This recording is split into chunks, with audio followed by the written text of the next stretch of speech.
Hello, and welcome back to the podcast that must not be named. I'm Luke. I'm Melissa. And we are really starting to wrap up book number 4 in Harry Potter, The Goblet of Fire, that is. And we are on to chapter number 34 of 37. So yeah, we're home stretch right now. This chapter is entitled Priori Incantatum. It was 11 pages long, and that is 1.5% of this entire book.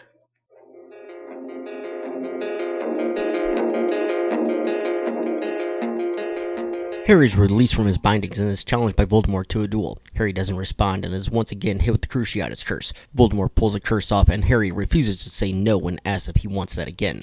The Dark Lord puts Harry under the Imperius Curse to try and command him to say no, but Harry fights off the spell to everyone's surprise.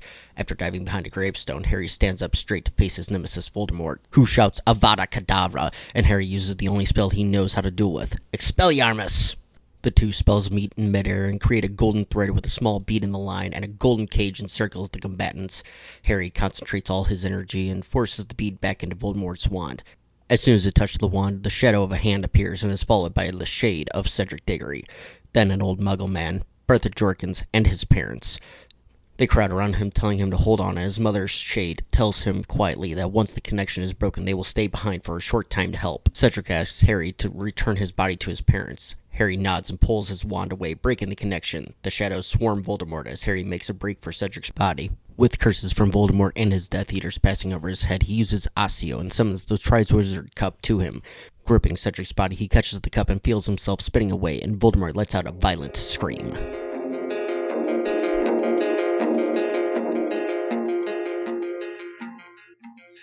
All right, Melissa. Character introductions. Did you find any new characters or first meetings or anything? Well, I struggled with this too on this one. Yep. Yep. Yeah. This has been getting more difficult as we've gone on lately. I mean, I think we would know. Have we met them? Have we not met them? Okay. Technically, we have only heard about these 3 characters. And I don't know if you can count that we are meeting them, seeing as how they're already dead. But they talk. There is some form of on-screen presence. There's dialogue. So I'm going to count it. And we meet Bertha Jorkins, Lily Potter, and James Potter. Sort of. Sort of. Asterisk. Exactly. Location introductions. No. Still a graveyard. Still a graveyard. Although a little bit flying above the graveyard and then back down. There was an aerial portion. There's a movement. Some coordinated things happen, but yeah, we're still there. From book 1, a traveling location, if you remember that. Because when we were first figuring out what should qualify as a location, did Vernon Dursley's car count as a traveling location? And I think we counted it. So yes, I think we did. I think in general we've counted most modes of transportation as traveling. Yes. Magicabulary. The chapter title itself, we don't know what it is, but it's also not said in the chapter which is super weird. So I'll just say because it's the chapter title, it's a new word, but we have no definition for what that is. No, and I have no idea how it fits with it at all. It is the most confusing and completely unrelated thing that I've heard of so far, because we don't know what that means. Yeah, pretty fair. Oh, wait, no. So, yeah, there's... Did you do a search for that? It's mentioned before, kind of. It's back when they're in the forest after the Quidditch World Cup. Mr. Diggory does it, right? Yes, and it's a little different. It is different, but it's still the idea of a past spell. But man, it sure happens. So it's not the same thing. No. Okay. Why? I think it's even a different incantation. Slightly. Okay. All right. Sounds good to me. I'll find out later because I know that's come up before. Sure, anyway. I believe you. Illustration discussion. I almost forgot because I was distracted. I have it here, and I don't get it. Yeah, it's just 2 eyes, right? Of some sort. Snake eyes? They're definitely animal-like. Yeah, let's see if I can pull it over onto the screen here. So that's what it looks like. I wish I could make these bigger, but I kind of can't in the Kindle. But it definitely looks like some form of snake eyes or snake-ish eyes, and I'm assuming that's supposed to be Voldemort's eyes. I thought it was his. Is his snake even there? I don't think it was really mentioned. They talk about the snake last chapter for a little bit, but that was brief. Yeah, I mean, it looks like a snake, but it makes no sense because that's not how I imagine Voldemort look. Maybe because it's dark. Sure. No. I don't know. That one, I agree. I was a little confused. Yeah, no. I mean, I would say my least favorite illustration might be this one, simply because I don't understand it. Yes, I agree. And for the record, I'll even put it up on screen. Mr. Diggory used an incantation called Prior Incantato. Oh, not Priori Incantatum? Nope, it's slightly different. And again, that's come up on. Wonder, though, if you know how different spells have a name for the spell and then the words you say? Right, slightly different. Right. I wonder if his are the words you say. Yeah, it's potentially. Either way, we don't have a definition for if that is the same thing, what it is. And yes, this illustration is not great. Which is unusual. Usually they're very unusual. They're either accurate or amazing. But and this is one of the most visually interesting chapters I think we've ever had. Right.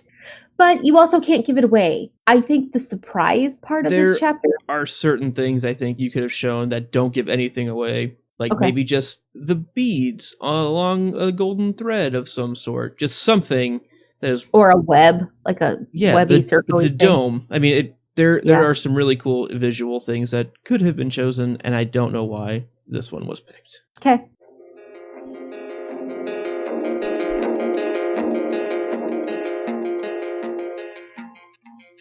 All right. So again, we both have several notes here. I will let you get started.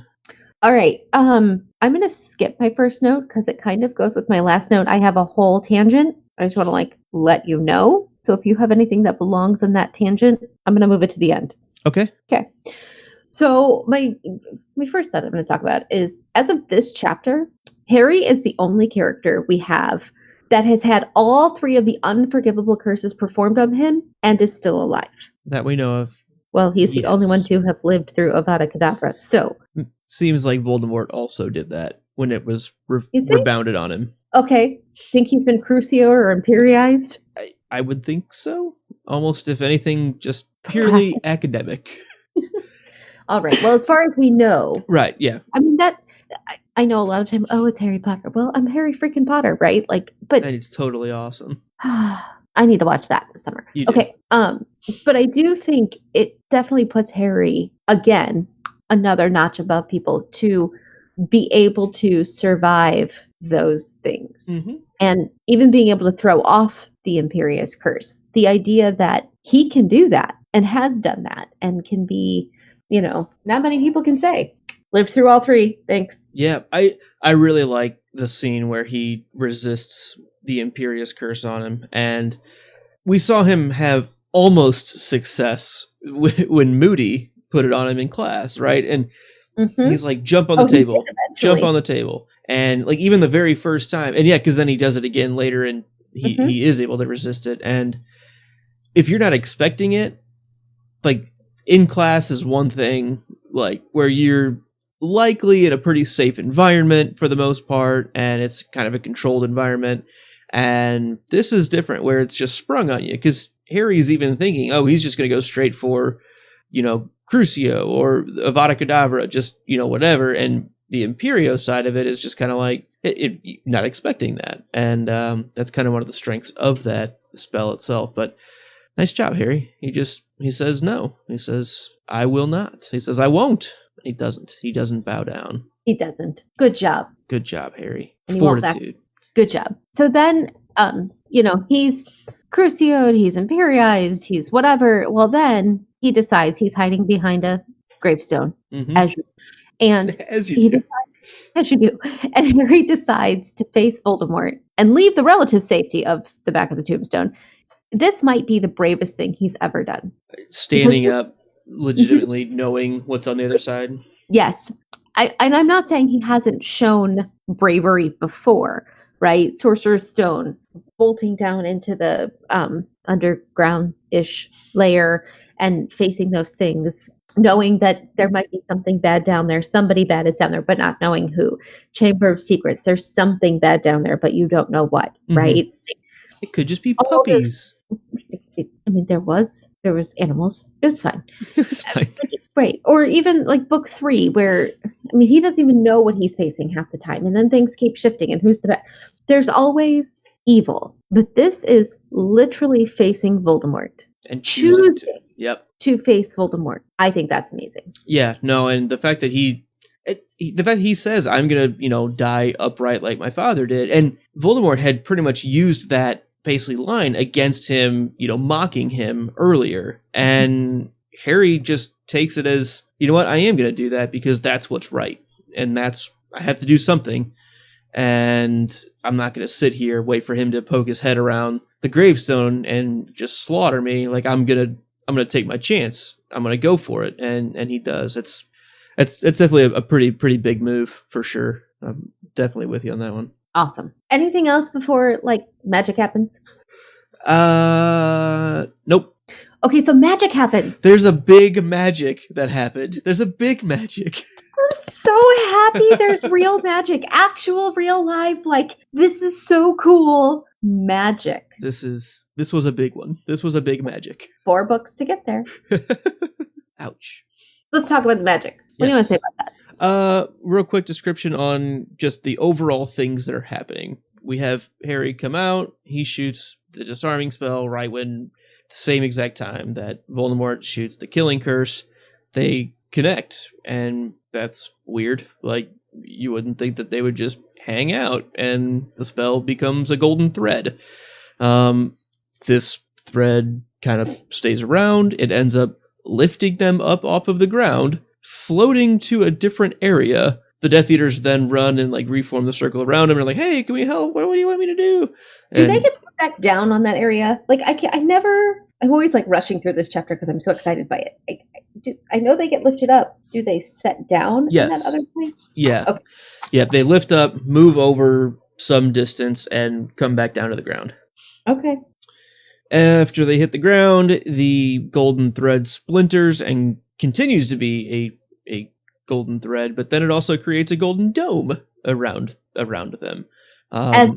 Right, yeah, this is just standard stuff, and at this same time, Harry starts hearing Phoenix song. What? Mm-hmm. Then all of a sudden, some giant, large beads of magic show up within this golden thread that's connected between their 2 wands, and the lights start sliding up and down one way or the other, and Harry realizes that he can kind of will it to go the other direction, and it's kind of like an arm wrestling match of magic of some sort. That's a really good description of it. Right? Yeah. And then there is a bit of a return of some ghostly shades in reverse order, which we'll definitely talk about that too. But that's the kind of overall happening of the big magic. And also that they can't let go of their wand. Yeah. Harry said, I couldn't let go even if I wanted to. And that in order to break it, he had to, using as much force as possible, yank up. Mm-hmm. Stop it. Yep. So that's just the rundown of what happens. Big magic. Big magic. What? What? It's awesome. I really enjoyed this chapter. This one really stood out to me always. I loved this chapter. Was that a past tense?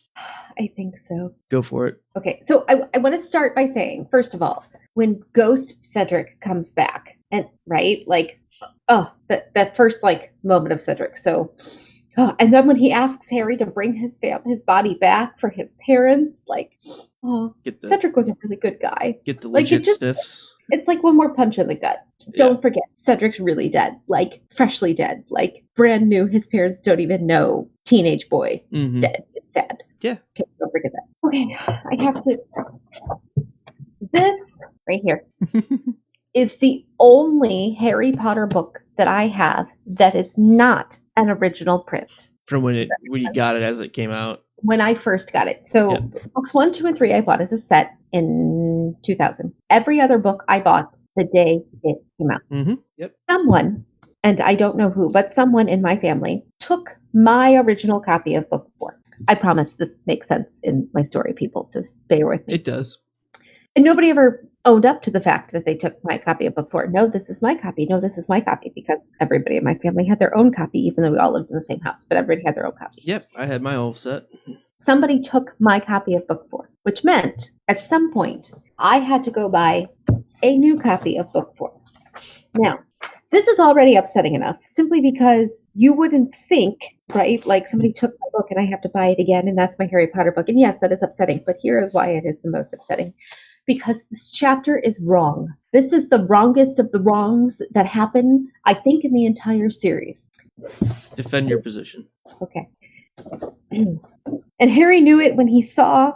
Harry knew, as though he had expected it from the moment when Cedric had appeared from the wand. Knew, because the woman was the one he thought of more than any other tonight. The smoky shadow of a young woman with long hair fell to the ground as Bertha had done, straightened up and looked at him. And Harry, his arms shaking madly now, looked back at the ghostly figure of his mother. "Your father's coming," she said quietly. "Hold on for your father. It will be all right. Hold on." And he came. First his head, then his body, tall and untidied hair like Harry, the smoky, shadowy form of James Potter blossomed from the end of Voldemort's wand, fell to the ground, and straightened like his wife.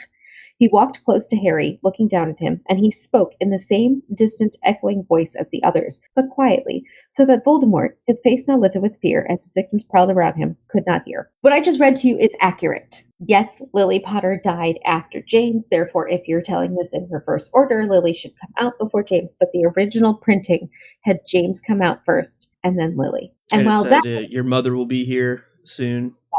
And it was, and she came out, long red hair, right? So where it says a young woman with long hair, that was a young man with untidy hair. It reverses everything. This version fixed it. That was a big mistake. I get it. And reading it was jarring. Like, wait, hold on. That doesn't quite make sense. And it took a while for me, the first few times I read it, to be like, hey, that doesn't make sense. And then there was internet posts and people talking about it. There's a whole thing. I don't like this version. Even though technically the one I just read to you is the way it has to happen based on the rules of the magic that's happening. But it's just not the same, because I liked it better when the mom was the one he was waiting for, and the mom was the person that was giving the advice. And I don't know why. That's all.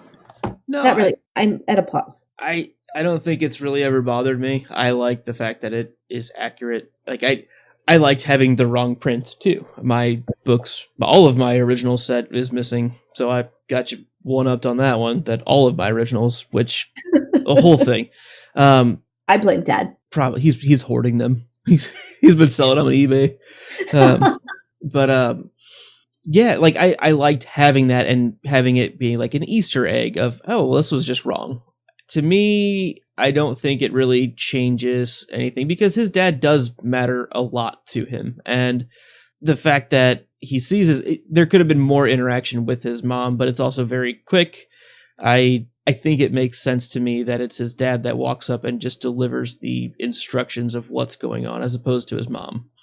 I don't know. To me, it makes sense, and we don't really have much from either of them as to why it would make a difference. But and it doesn't, and I have two reasons why it probably does to me, and it's just a me thing. One, last chapter we talked about how, you gave Lily Potter the MVP simply for doing a really good spell 13, 14 years ago. So, I always felt like she was a stronger character in this book because she had that, because then she came in and gave the advice. She was just the stronger parent in this book, which, fine. We'll talk about his dad later, I guess. We'll find out more about him. Whatever. And we did learn about, that was the other thing. In book 3, it was all about his dad.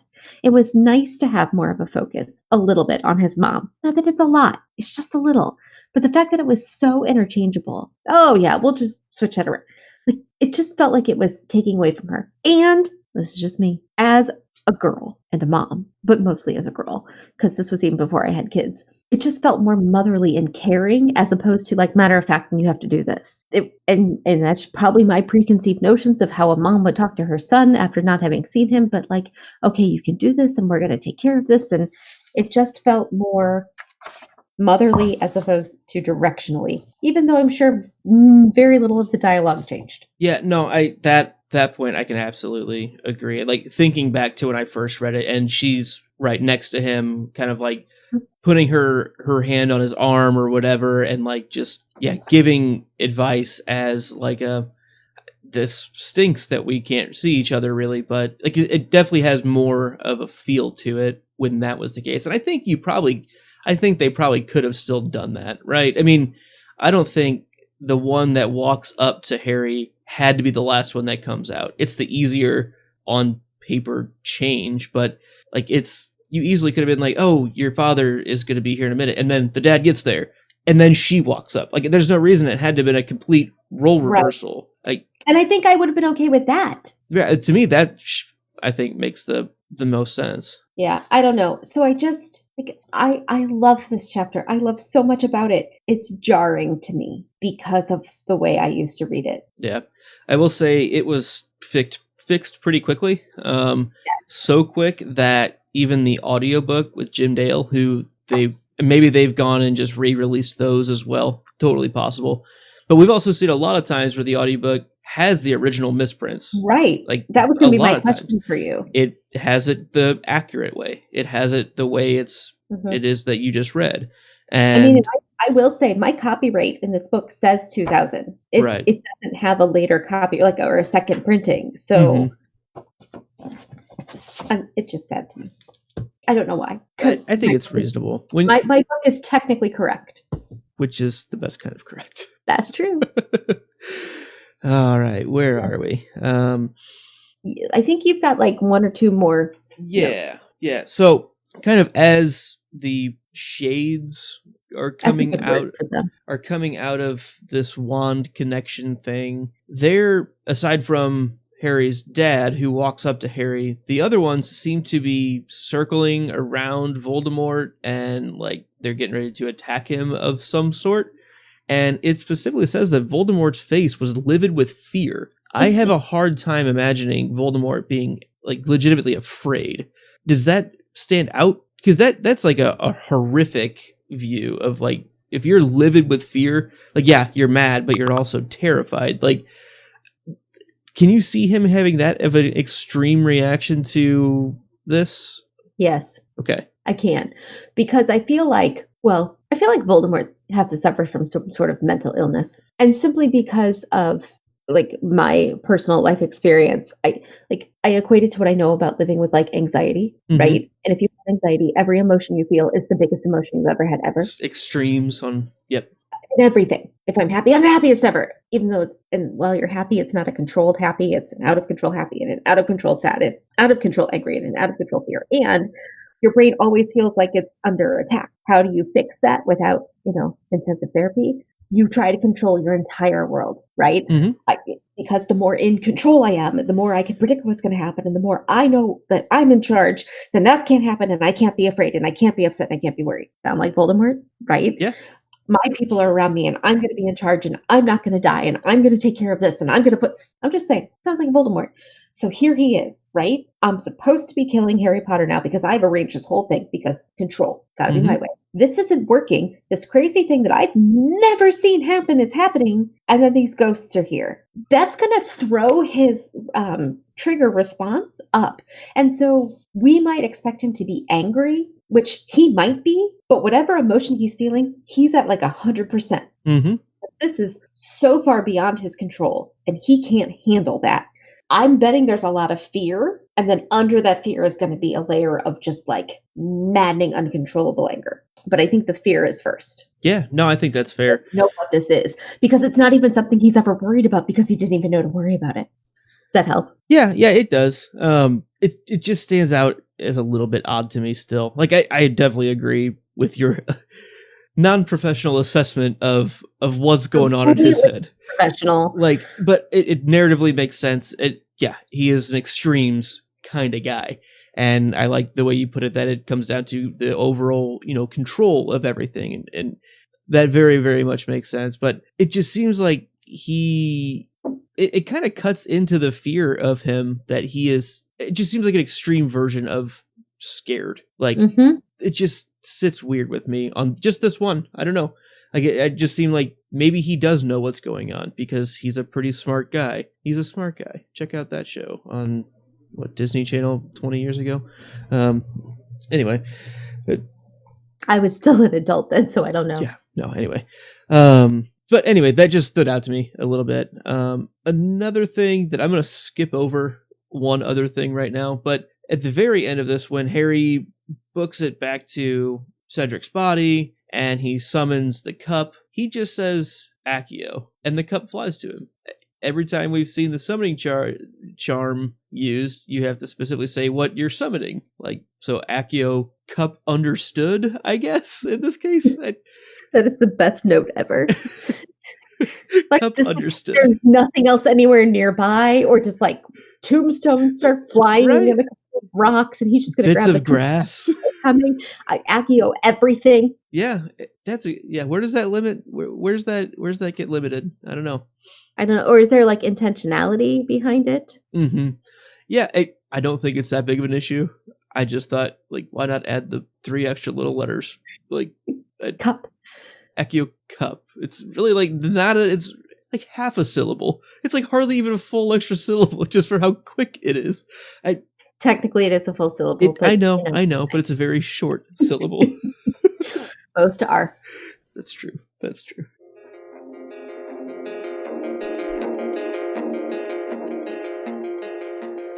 Okay, 5 burning questions. They're mine. Question 1. What the heck is going on between Voldemort and Harry's wands?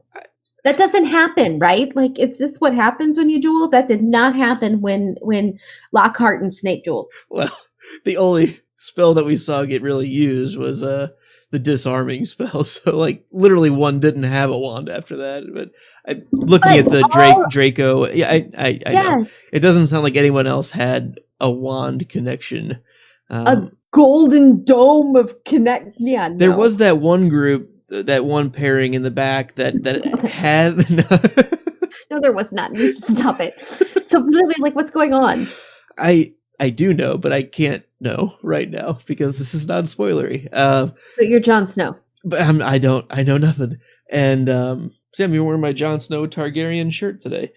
Oh, spoiler filled. Anyway, yeah, no, this was definitely one of those, like, reading it the first time. What? Like, one, things have been going crazy, like, the last 5 chapters. I'll say since the pensive chapter, things have been moving real fast, right? It's not quite book 3 where we had 8, 9 chapters in the same 24-hour period. 4 years later, we're still on the same day. It's not, and then we do it again.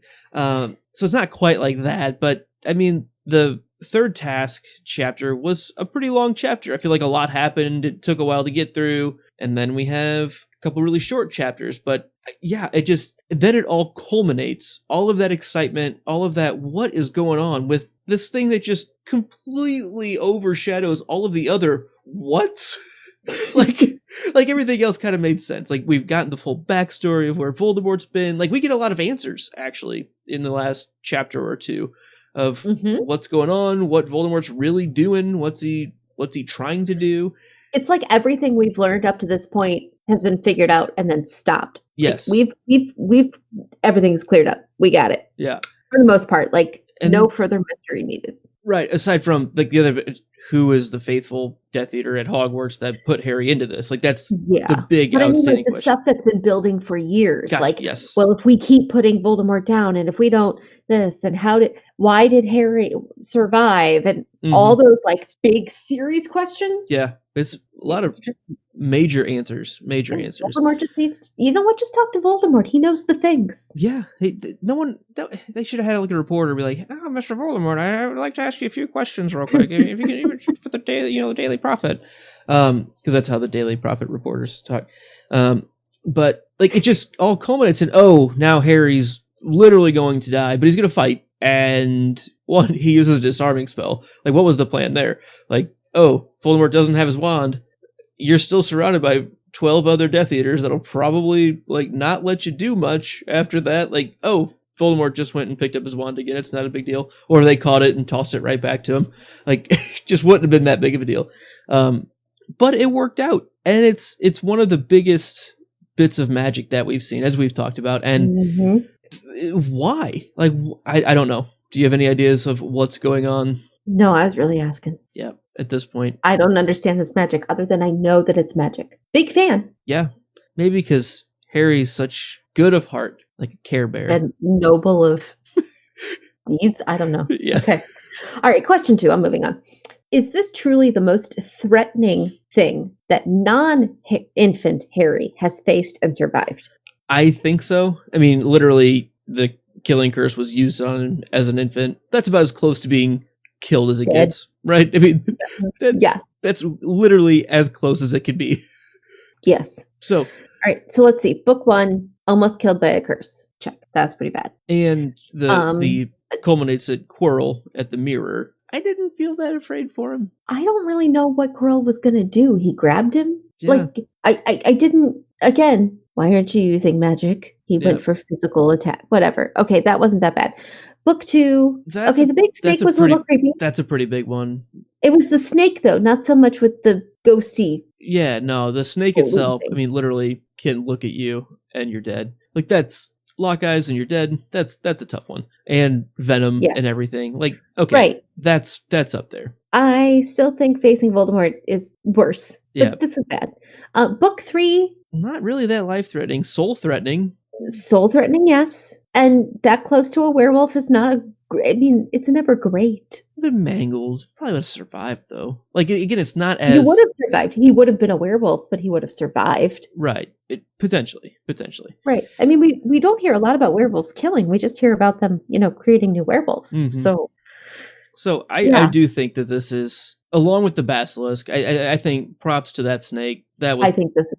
But I would put this right above that because the snake is a bit of a not as directly caring. Like, it's a bit of a wild card. It's going to do its own thing at some point where Voldemort literally is the one thing he wants to do is kill you. And you're right there. And he's right there. So I think so. Okay.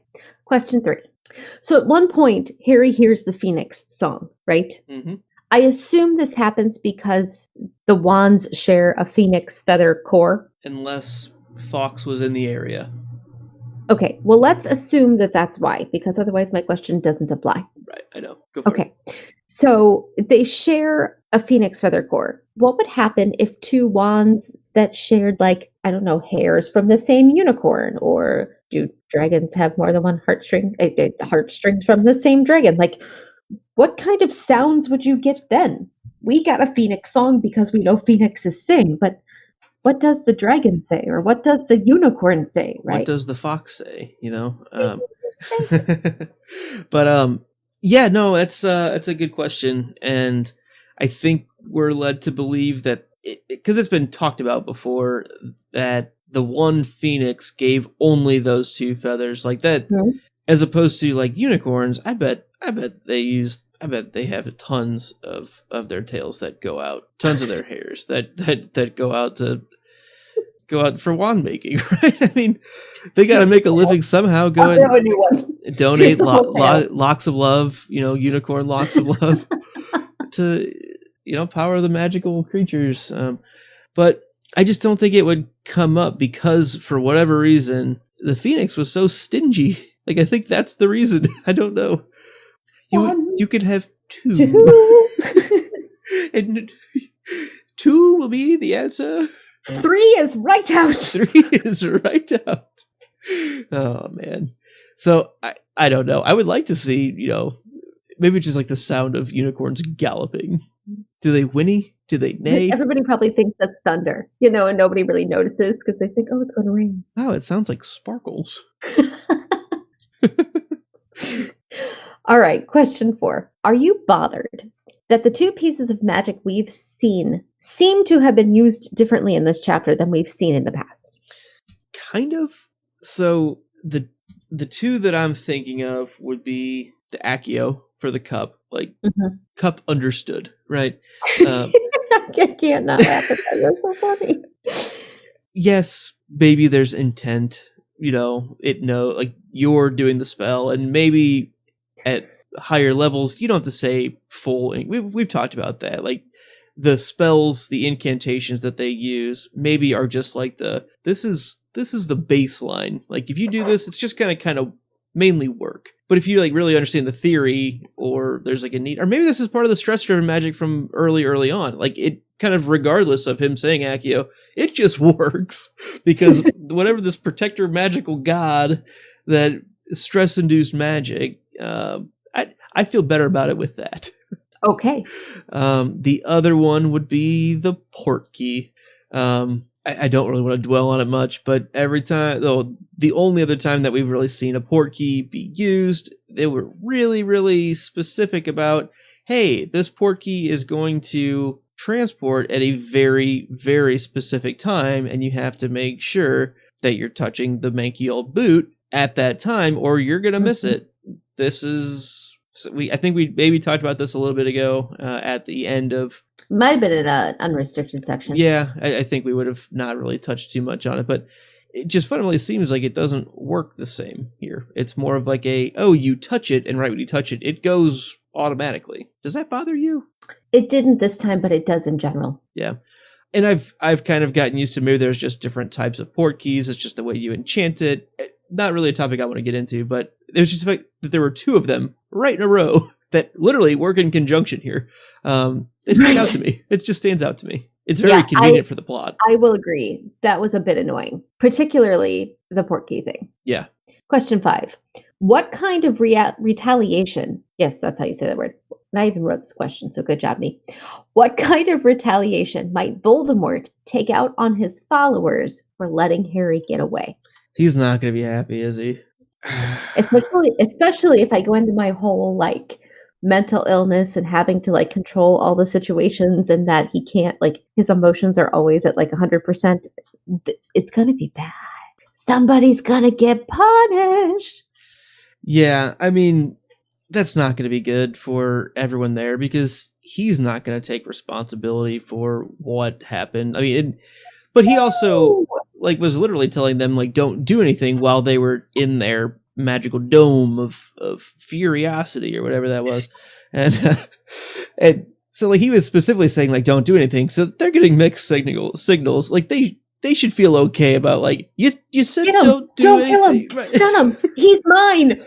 What do you want me to do? Can you write it out for me? What do you need? I'm just gonna stop. What am I supposed to do now? Yeah.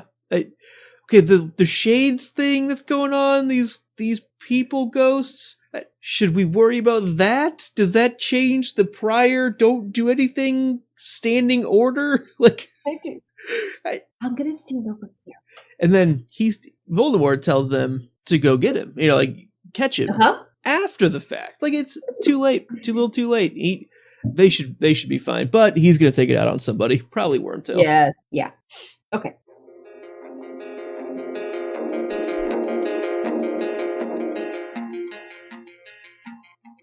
So I'm doing this, and we have our chapter superlatives. So Melissa, what was your favorite line? I won't. I would if I could, but I won't. Oh, it wasn't my favorite line for that reason, but now it is. Oh, fans and chat members, if you guys had seen Luke in his very first performance as a 4-year-old preschool graduate in the story of The Little Engine That Could, where Luke was the little engine that just wouldn't. I would if I could. Or I could if I would, but I won't. But I won't. That was Luke. Yep. Oh, not my reason for this being my favorite. Completely capable. Line. Not gonna happen. Still true to this day about his character, by the way. That guy. However, I love the power Harry exhibits. It is very hard to stand up to adults as children. It is very hard to stand up and do what's right in the face of adults. It's probably even harder to stand up to adults who are literally by magic forcing you to do something. And the way it's written, all he wants to do is be like, no, I don't want to do this. No, I don't want to do this. But Voldemort wants him to say no. So not only is he resisting, he can't use the word that comes most naturally to resist. He can't say no, because if he says no, Voldemort wins. Yeah, no, that's a great scene. And I know I kind of talked about it a little bit earlier, and it's so good. This is such a good chapter. It's good. So good. Yes, it's still good. Even for whatever problems, it's still a And- really good And show. here's the thing, like, it was just JK like writing and then went back and was like, oh, and she fixed it and it's great. And if I had never read it the old way, I would be fine. What's your favorite line? My favorite line. Harry, whispered the figure of Cedric, take my body back, will you? Take my body back to my parents. So good. I will, said Harry. It's so good. And he does. It's good stuff. Right in the feels. Yep. I have that one feel. It hits It was that. It hit my feel. Yeah, no, that's one of those. I know jokingly I was talking about, oh, Cedric, he's such a spare because of those jokes. Like that's always really good too, but that's good stuff. And good on Harry just to follow up with like absolute, like it just says I will, and he does. He even risks his own safety further by going to the body because he jumps over the cup to get to Cedric and then summons the cup. So like yeah, that's good on both of them for sure. So with that, who is your chapter MVP? Here it is. Are you ready? I am very ready. We never get to do this because we save them for like super, super big ones. And this is it. MVP is Harry. It's Harry. The honorable mention is also, it's Harry. Yeah, it's just awesome. And definitely honorable mentions to like the shades that come out and play their part and everything. Like it's everyone does good stuff. I love it. But this, I think both of us have to give it to Harry here. Gotta be Harry, right? It's gotta be Harry. It's so good. It's so good. Yep.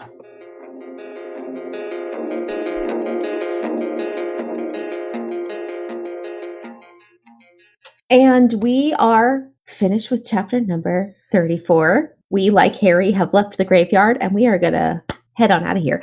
So you can find us on social media, on Instagram and on Twitter at Not Named Podcast. Make sure you check us out and follow us on there because we put out really last minute notifications from we're going to go live on YouTube on those. So check those out. If you've got any questions or comments, please email us at notnamedpodcast@gmail.com. Check out this show and all of our shows at thepodcast.com as well. Subscribe, like, rate, and leave comments on iTunes and on YouTube. Check us out on YouTube, as Melissa said. We have been live streaming these, and we have a full chat going right now. Thank you guys all for joining us. We appreciate chit-chatting with you while we're stumbling through our thoughts here and having a feel every once in a while. And we appreciate you guys joining in with us. This show and all of our shows at thepodcast.com are produced with the love and support of our wonderful Imaginary Legion patrons. You can learn more about our reward tiers, which are being updated very soon. So in 4 weeks... I'm giving myself a deadline. Melissa's got her deadline. We are updating our reward tiers and do a little bit of restructuring to have even more interesting content that we are going to be able to consistently deliver. You can find more about that at patreon.com/stayimaginary. Join us next week when we discuss chapter number 35. Veritaserum. Stay imaginary. Thanks.